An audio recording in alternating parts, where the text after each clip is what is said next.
pare que la yaltu de fa be la yo julbe la yo jodo no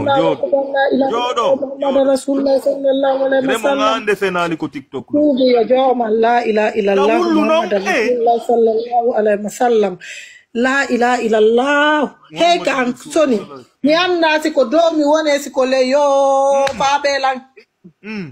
onon sibbe ojiwo gorebe ojiwo hiduɓe ojiwo e o réseau sociaux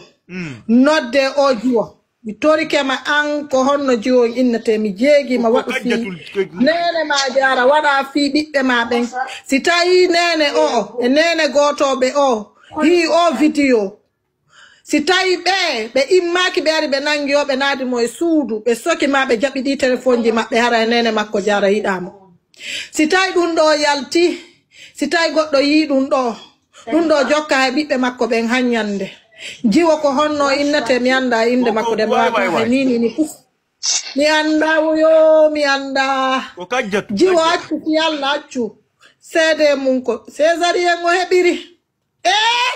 la ilaha illallah muhammadan rasulullah sallallahu alaihi wasallam tuubi yo jooma o jiwo ko wonɗa yori nde wunduko fo ko wonɗa ɗumannade foppuɗa andi an e o suka dandi ko feƴƴi kon hakkude mo yo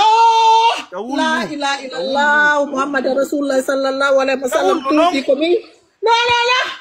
ko min innuno faala idem faala ka yo faabe la no wadi mitten kadi fa ina oya fanku fi Allah acce la ilaha illallah muhammadan rasulullah sallallahu acce taw fi Allah soni acce taw fi Allah ye he remonta da yaafo yo buyon ka yaafe ono halbe be poppo hanki mi yedduno ko jiwo yeeyowo ko wayi kako honno innete mi tubanima fi Allah ida andi ko anduɗa ko accu side poɓe maɗe mi hiiɗo yalti Allahu akbar ɓiɓɓe ma janɗa heɓata ko fonto fami ma awani bandiraɓe ye ma chérie waɗa o vidéo ɗo huɗoɗa haalana jama aduna Allah fop inna suka fusu feƴƴali hakkude mo mi hi ɓeya mi wata yaltude ko mono wawata immade kom koyɗan ɗe maayi mi wata hay fus et puis wana ko fandi wana goto wana ɗiɗo mi wawata ɗum ɗo la ilaha illallah sallallahu alaihi wasallam tuubi yo joom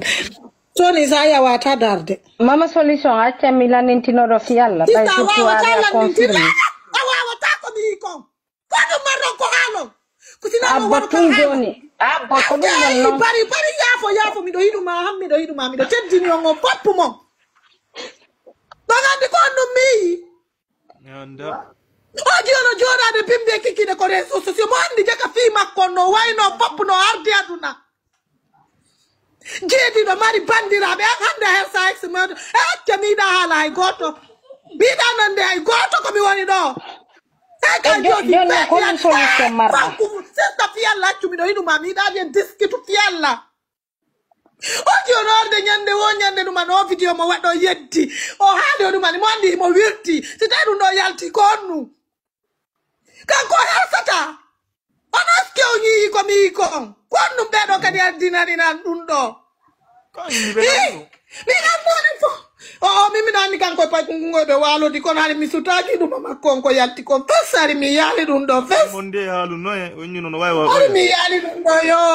e mbawɗo jeka no wawi komi wawata wawa nombaji an goɗɗo joganoma sifa ɗi piiji yalta an yalta ko réseau sociaux yorina an si ɗum ɗo yalti aduna Allah fo yino wawɗa no jiibi tortoɗa ɗuma ma foppu no wayi no arduɗa e aduna ma chérie hina udditi hanno yalte ko wojji ko nder ɗo no yalti a yalta ɗo inna anda mari wunduko emma mi mono jogi pooɓe am mi haalata emma mi fermoto fiita mi wirto la ilaha illallah muhammad yaafe fi Allah